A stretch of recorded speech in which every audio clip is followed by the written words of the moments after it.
ఐడ్రీమ్ ప్రేక్షకులందరికీ నమస్కారం. ఈరోజు మనతో పాటు జ్యోతిష్య వాచస్పతి బ్రహ్మశ్రీ పోతుకుచ్చి చంద్రమౌళి శాస్త్రి గారు మనతో పాటు ఉన్నారు. గురుగారితో మాట్లాడదాం. నమస్కారం గురుగారు. ఓం శ్రీమాత్రే నమః. ఆయుష్మాన్ భవ తల్లి. గురుగారు, ఏలినాటి శని అంటే ప్రతి ఒక్కరికి చాలా భయం వేస్తుంది. అంటే ఈ ఏలినాటి శని అనేది 7.5 సంవత్సరాల వరకు ఉంటుంది అని చెప్పి, అసలు ఏలినాటి శని ప్రభావం ఏ విధంగా ఉంటుంది? శని అనుగ్రహం కలగాలంటే మనం ఏ రకమైన పరిహారాలు, జపాలు, పూజలు చేసుకోవాలి? ఆ సమయంలో వచ్చే ఇబ్బందులు ఏంటి? మా ప్రేక్షకుల కోసం వివరిస్తారా? ఓం శం శనైశ్చరాయ నమః. నీలాంజన సమాభాసం రవిపుత్రం యమాగ్రజం ఛాయా మార్తాండ సంభూతం తం నమామి శనైశ్చరం. మనకి ప్రాణవాయువుని అందచేస్తూ చివరిలో ప్రాణాన్ని తీసేటటువంటి శక్తి ఒక్క శని భగవానుడికి మాత్రమే నవగ్రహాలలో ఉన్నదమ్మా. కాబట్టి నిత్యము కూడా ఆ శని భగవానుడిని ఎవరైతే ఆరాధిస్తూ, అంటే ఆయనకి సంబంధించిన ఈ స్తోత్రాన్ని కానీ ఆచరిస్తూ ఉంటారో, సాధ్యమైనంత వరకు వారికి తుది శ్వాస వరకు కూడా ఆయన వలన సాధ్యమైనంత వరకు బాధలు తక్కువగా వస్తాయనే చెప్పుకోవాలమ్మా. ఎందుకంటే ప్రతి మనిషికి ఈ ఏలినాటి శని ప్రభావం అనేటటువంటిది వారి యొక్క జాతక పర్యాయం మొత్తం కూడా 3 సార్లు వస్తుంది. అంటే 7.5 సంవత్సరాలు. మనకి గ్రహాలన్నిటిలో కూడా ఎక్కువ కాలము ఒకే రాశిలో ఉండేటటువంటి గ్రహాలలో ఈ శనీశ్చర గ్రహం మాత్రమే 2.5 సంవత్సరాలు ఉంటుంది. ఇంకా ఒక్కొక్కసారి ఆయన వక్రిస్తూ ఉంటారు.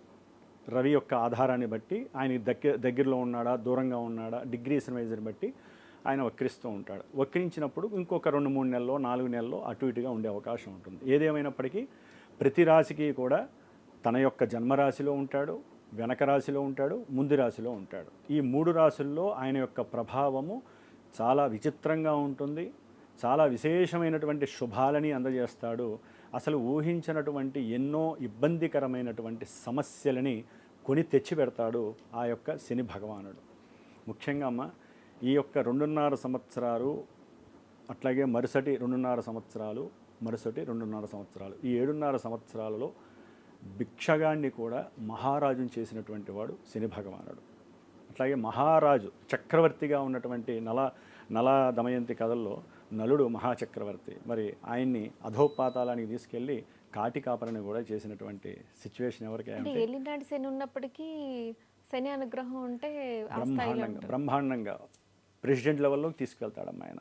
అంతటి గొప్ప కర్మ ఫలితాలను ఇచ్చేటటువంటి వాడు శని భగవానుడు. మిగతా వాళ్ళందరికీ పోర్ట్ఫోలియోస్ డిఫరెంట్గా ఉంటాయి. శని భగవాన్ని మాత్రమే కర్మకి అధిష్టాన దేవతగా చెబుతారు. అంటే ఈ జన్మలో చేసుకోవడం కాదు, పూర్వజన్మల్లో చేసుకున్నటువంటి పాపపుణ్యాలన్నీ కూడా లెక్కలు వేసి ఈ జన్మలో ఏ సమయంలో ఆయన వస్తే ఏం చెయ్యాలో ముందుగా ప్రణాళిక క్రమశిక్షణగా తయారు చేసుకునేటటువంటి శక్తి ఆ శనీశ్వరుడికి ఉంది. ఆయన సమయంలో వచ్చినప్పుడు ఏ నక్షత్రం మీదకి వచ్చాడో వారి జాతకంలో ఉన్నటువంటి సిచ్యువేషన్ బట్టి అవన్నీ కూడా ఆయన ప్రిపేర్ చేసేసుకుంటాడు. మనం తప్పించలేం.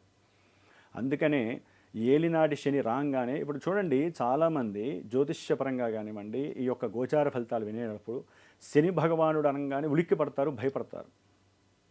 ఆయన యాక్చువల్లీ ఆయన చెడు చేయడమ్మా. మనలో ఉన్నటువంటి చెడుని తీసేటప్పుడు సమస్య పెద్దదిగా అనిపిస్తుంది. ఎందుకమ్మా, చిన్న ఉదాహరణ, అందరికీ అర్థమయ్యేటటువంటి ఉదాహరణ. ఒక ఇంజెక్షను పొడిచినప్పుడు వితిన్ సెకండ్లో 1,00,000 వంతు మనకి బాధ అనిపిస్తుంది. ఆ మందు లోపలికి వెళ్ళేటప్పుడు మనకేం అనిపించదు కదా, మళ్ళీ తీసినప్పుడు ఎలా ఉంటుంది? శని భగవానుడు చేసే పనులు కూడా అంతే. అంటే ఆయన పొడిచినప్పుడు, అంటే ఆయన రాగానే మనకి పొడుచుకున్న బాధ ఎలా ఉంటుందో అంతటి తీవ్రమైనటువంటి సమస్యనిస్తాడు. మళ్ళీ రన్నింగ్లో ఉన్నప్పుడు ఆయన నక్షత్రాలు మారినప్పుడు వారి జన్మతహా చేసుకున్న పుణ్యాలను బట్టి ఏ సమయంలో పుణ్యాలు ఇవ్వాలి, ఏ సమయంలో పాపాలు ఇవ్వాలో చేసుకుంటూ ఆయన వెళ్ళబోయేటప్పుడు చివరిలో ఇక 2వ స్థానంలోంచి 3వ స్థానంలోకి వెళ్ళేటప్పుడు మొన ఎప్పుడైతే బయటకు వస్తుందో ఆ తీవ్రమైన బాధతో పాటుగా సంతోషాన్ని కూడా ఇస్తాడు. శని అంతటి గొప్ప స్థాయిని కలిగించేటప్పుడు మరి మనం శని అనుగ్రహం పొందాలంటే మనం ఏం చేయాలి గురువుగారు? ఏం లేదమ్మా, సాధ్యమైనంత వరకు ప్రతి సంవత్సరము కూడా ఈ 7.5 సంవత్సరాల్లో ప్రతి సంవత్సరం ఉగాది వస్తుంది, లేకపోతే శని భగవానుడు రాశి మారుతాడు, నక్షత్రాలు మారుతాడు ఆ 2.5 సంవత్సరాలు. అందుకనే మా గురువులు ఏం చెప్పారంటే శాస్త్రం కానీ, ప్రతి సంవత్సరము కూడా ఈ ఏలినాటి శని ప్రభావం జరుగుతున్న వాళ్ళు బ్రాహ్మణుల్ని అనుసరించి బ్రాహ్మణుల్ని సంకల్పించుకొని ఒక్కరోజు శనివారం పూట కానీ, లేకపోతే వారు ఎట్లా చెబితే అట్లా ఈ శని భగవానుడికి ఆయన యొక్క మూల మంత్ర బీజాక్షరాలు కానీ మూల వేద మంత్రాలతో కానీ సంబంధించినటువంటి ఆ యొక్క శని జపాన్ని ఆచరించి శనికి సంబంధించినటువంటి జపం అయిపోయిన తర్వాత క్షీరతర్పణాలను వదులుతారు. దాని తర్వాత దానం ఇస్తారు.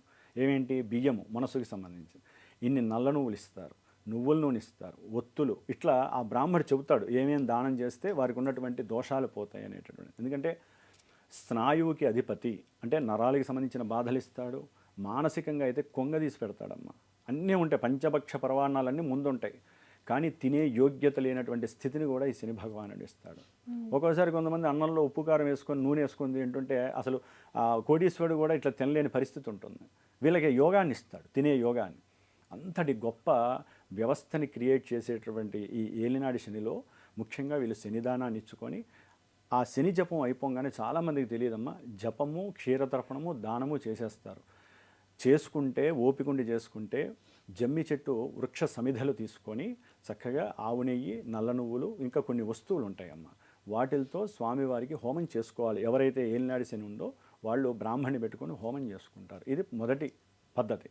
సరే, అంత స్తోమత లేదు, ఆర్థికంగా అంత లేదు అంటే శనికి సంబంధించిన వేదమంత్రంతో పరమేశ్వరుడికి పాశుపత రుద్ర అభిషేకం చేస్తారు.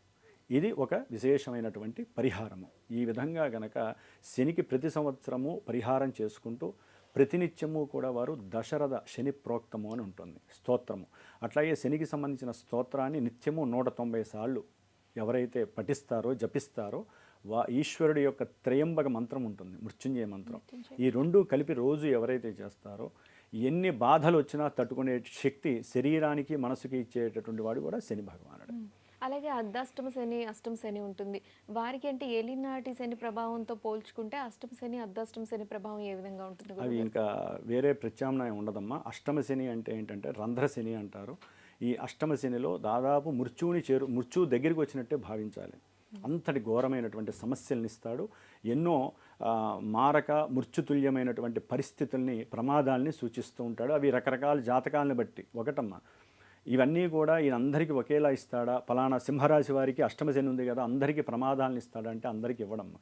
వారి జన్మజాతకాలలో ఉన్నటువంటి సిచ్యువేషన్స్, దశలు, అంతర్దశలు, లగ్నము, వాటిల్ని బట్టి ఆ శని ఎక్కడున్నాడు ఆయన ఇచ్చే ఫలితాలు జాతకాన్ని చూస్తూ గోచారంలో శని ఎక్కడున్నాడు, ఏ నక్షత్రంలో ఉన్నాడో తెలిస్తే తప్పకుండా నాయన ఈ విషయంలో మీరు జాగ్రత్త పడండి, లేకపోతే అధోగతి పాలవుతారని అష్టమ శనిలో చెప్పచ్చు. అర్ధాష్టమ శని కూడా 2.5, అష్టమ శని 2.5 సంవత్సరాలు. ఒక రకంగా 7.5 సంవత్సరాలు శనిన్న పట్టు విడుపులు ఉంటాయి, కానీ వీళ్ళకి పట్టు విడుపులు ఉండవు. అర్ధాష్టమ శనికిను అష్టమ శనికి ఎక్కడుంటాయి మరి? ఆ పట్టు విడవదన్నారు కదా గురువుగారు, అంటే అంత ప్రాబ్లమ్స్ ఉంటాయా అంటే అంతగా ఏమి ఉండవు. మరి జన్మజాతకం దేనికమ్మా? మరి గోచారంలో ఆయన మారుతూ ఉంటాడు, మరి జన్మ జాతకం కాబట్టి జన్మజాతక విశ్లేషణ చేయించుకున్న తర్వాత భయపడాలే కానీ డైరెక్ట్గా మాకు అష్టమ శని నడుస్తుంది, మాకు అన్ని అష్టదరిద్రాలే అని మాత్రం ఎవరూ ఊహించుకోవద్దు, భయపడద్దు. శని భగవానుడికి ఎవరైతే కనుక జ్ఞానంతో, క్రమశిక్షణతో, బద్ధకం లేకుండా, అబద్ధాలు చెప్పకుండా ఉన్నదున్నట్టు వాస్తవంగా ముందుకు వెళితే కనుక ఆయన ఇచ్చే పట్టు ఏ గ్రహము కూడా వీరికి ఇవ్వదు. ఈ ఏలినాటి శనిలోనే వివాహాన్ని ఇస్తాడు, ఉన్నత విదేశీ ప్రయాణ యోగాన్ని ఇస్తాడు, అఖండమైనటువంటి రాజరిక వ్యవస్థ. ఈ ప్రైమ్ మినిస్టర్లు, సీఎంలు, లేకపోతే కౌన్సిలర్లు ఎవరైతే ఉంటారో ఆ యొక్క మంత్రి పదవులన్నీ కూడా ఈయనిస్తేనే భిక్షగా వారు స్వీకరిస్తారు. ఈయన అధికారం ఇవ్వకపోతే ఎవరు. ఎందుకంటే అమ్మా, గ్రామ పరిపాలకత్వం నుంచి ప్రెసిడెంట్ వరకు కూడా ఈయన ఇచ్చేటటువంటి పోర్ట్ఫోలియో శని ఇచ్చేటట్టుగా ఎవరు ఇవ్వరు. కాబట్టి అంత గొప్పవాడు. గురుగారు, జాతక రీత్యా ఏ రాశుల వారికి ఏలినాటి శని ప్రభావం ఏ విధంగా ఉంటుందో తెలియజేస్తారు? తప్పకుండా అమ్మా. ఇప్పుడు ప్రజెంట్ మనకి మేషరాశి నుంచి స్వామివారు 12వ రాశి అయినటువంటి మీనరాశిలో బుధ నక్షత్రమైన రేవతి నక్షత్రంలో ఏలినాడి శని నడుస్తోంది. అంటే మేషరాశి వారికి ఏలినాడి శని చాలా చాలా అధికంగా ఉంది. బంధువులతో సమస్యలు, విపరీతమైనటువంటి ఉద్యోగ ప్రతిబంధక సమస్యలు, ఉద్యోగాలు పోవటం, ఉద్యోగాలు రావటం, ఏది మాట్లాడినా దోషపరం, అట్లాగే ఏదైనా వ్యాపారంలో పెట్టుబడి పెడితే తీవ్రమైనటువంటి సమస్యలు ఎదుర్కోవటం, ఇలాంటివి ఎన్నో కూడా. ఇంకా కోర్టు సమస్యలు, చెరసాలలు, భార్యాభర్తల మధ్య ఎడబాట్లు, ఇవన్నీ చాలా ఉంటాయి ఈ యొక్క మేషరాశి వారికి. ముఖ్యంగా ఆరోగ్య పతనము, ఊరికనే వైద్యశాలకు వెళ్ళటము, మందులు తీసుకోవటం, రావటం, ధనపరమైనటువంటి పూర్తి సమస్య, ఆర్థిక సమస్యల్లో మేషరాశి వారు ఎక్కువగా ఉన్నారు. మీనరాశి వారి యొక్క జన్మరాశిలోనే ఏలినాటి శని ఉన్నాడు. ముఖ్యంగా ఆరోగ్యము, పూర్తిగా ఒంటరి పోరాటం చేస్తున్నానే భావన, పూర్వంలో చేసుకున్నవన్నీ తప్పిదాలు గుర్తు చేసుకుంటూ వారి జ్ఞాపకాలు గుర్తు చేసుకుంటూ బాధపడటం, రోధించటం, దూరంగా ఇంటి నుంచి కానీ ఊరి నుంచి కానీ దూరంగా వెళ్ళిపోవటము, లేకపోతే చేస్తున్న ఉద్యోగాలు వాళ్ళంతటా వాళ్ళు రిజైన్ చేసి వెళ్ళిపోవటము, చేస్తున్న ఉద్యోగాల్లో అవమానాల పరంగా వీరికి లేనిపోని సమస్యలు రావటం, ఉద్యోగపరమైనటువంటి ఆరోగ్య సమస్యలు, ఉద్యోగ సమస్యలు ఇవన్నీ చాలా వస్తాయి, బంధువులతో సమస్యలు. ఇక కుంభరాశి ఇప్పుడు ప్రజెంట్ ఉన్నదమ్మా. కుంభరాశి వారికి ద్వితీయంలో ఏలినాటి శని ప్రభావం. వీరికి ఆర్థికంగా పూర్తిగా సమస్యలు ఇచ్చేటటువంటి వాళ్ళు ఎవరైనా అంటే శని భగవానుడు. కుటుంబంలో వీరు ఏది మాట్లాడినా సమస్యగానే ఉంటుంది. సరైన సమయానికి తిండి లేక అనారోగ్య పాలయ్యేటటువంటి పరిస్థితి ఎక్కువగా ఉంటుంది.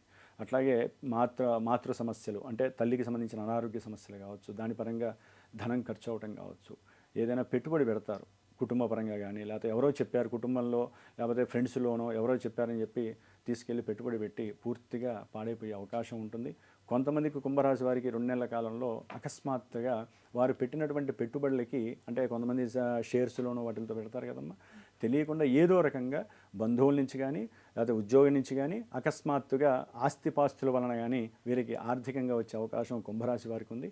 ఏదేమైనప్పటికీ కుంభరాశి, మీనరాశి, మేషరాశి ఈ 3 రాశుల వారికి ప్రజెంటు దాదాపుగా వచ్చే సంవత్సరం వరకు కూడా జూలై వరకు ఏలినాటి శని ప్రభావం అత్యంత తీవ్రంగా ఉంటూ వీళ్ళని బాధ పెడుతూ ఉంటుందమ్మా. గురుగారు, భార్యాభర్తలు ఇద్దరికీ ఒకవేళ ఏలినాటి శని కనుక ఉంటే వారికి ఏ విధంగా ఉంటుంది గురుగారు? అంటే తరచుగా గొడవలు రావడం ఇలాంటివి ఏమైనా జరుగుతూ ఉంటాయా? లేదంటే అంటే ఏలినాటి శని ప్రభావం వల్ల వారికి ఏ విధంగా ఎఫెక్ట్ చూపిస్తుంది? అమ్మ, ముఖ్యంగా మీరు మంచి ప్రశ్న వేశారు. పెళ్ళిళ్ళు అయినా 10 సంవత్సరాలు వాళ్ళు కాపురం చేసిన, 20 ఏళ్ళు కాపురం చేసిన, ముఖ్యంగా దంపతుల మధ్య ఎడబాట్లకి ముఖ్య కారణం ఏలినాటి శని ప్రభావం. మరి కర్మ ప్రారంభం అంటే ఇదే కదమ్మా. అన్యోన్యంగా ఉంటారు, ఉన్నట్టుండి వాళ్ళ మధ్య ఏదో రకమైన సమస్య, అది బంధువుల ద్వారానో వీళ్ళ యొక్క మాట తూలుడు వలన కావచ్చు, లేకపోతే ఒకరికొకరు మాట్లాడుకునేటప్పుడు సరైనటువంటి వాక్ చాతుర్యం లేక ఇద్దరి మధ్య సంబంధం, ఇట్లా కారణాలు అనేకం కావచ్చు. దంపతులు మాత్రం విడిపోవటానికి ప్రధాన కారణం అవుతుంది ఏలినాటి శని ప్రభావం. కొంతమంది పెళ్ళైన 4 నెలలకి విడిపోతారు. ఇవన్నీ కారణం ఏంటంటే కర్మ ప్రారంధాలు. వీరేం చేయాలంటే అమ్మ, సమస్య ప్రారంభంలోనే వీళ్ళ ఇంటి పెద్దవాళ్ళు ఎవరన్నా ఉంటే అనవసరంగా తలదొరచకుండా వారి ఇరువురి మధ్య, అమ్మాయికి వాళ్ళ తల్లిదండ్రులు, అబ్బాయికి వాళ్ళ తల్లిదండ్రులు కూర్చొని కొంచెం, నాయన ఇదంతా గ్రహస్థితి వలన జరుగుతోందమ్మా, కాబట్టి మీ ఇద్దరి మధ్య ఎటువంటి విభేదము లేదు, మేము చెప్పినట్టు చేయండి అని చెప్పి, మనకి ప్రతి శనివారం వాళ్ళిద్దరూ నవగ్రహాలయంలో శనికి అభిషేకం చేసుకోవాలి ఒక పూజారి గారి సహాయంతో. అష్టోత్తర అర్చన చేయాలి నల్ల నువ్వులతో. ఇద్దరూ కలిసి 19 దీపాలు ఎవరికి వాళ్ళు వెలిగించాలి. ఏది నువ్వుల నూనెతో చేసి ప్రదక్షిణాలు చేసి, ప్రతి దేవాలయంలో కంపల్సరీ రావి చెట్టు ఉంటుందమ్మా, ప్రతి దేవాలయంలో ఉంటాయి. ఆ రావి చెట్టు చుట్టూ ఓన్లీ శనివారం పూట నమో అశ్వత్థాయ వరేణ్యాయ సర్వైశ్వర్య ప్రదాయనే, నమో దుస్వప్ననాశాయ సుస్వప్న ఫలదాయనే, మూలతో బ్రహ్మరూపాయ మధ్యతో విష్ణురూపిణే అగ్రతో శివరూపాయ శ్రీ అశ్వత్థ వృక్షరాజాయతే నమో నమః. అంటే మనకున్నటువంటి వృక్షాలలో అత్యంత రాజవృక్షం ఏదంటే రావి చెట్టు.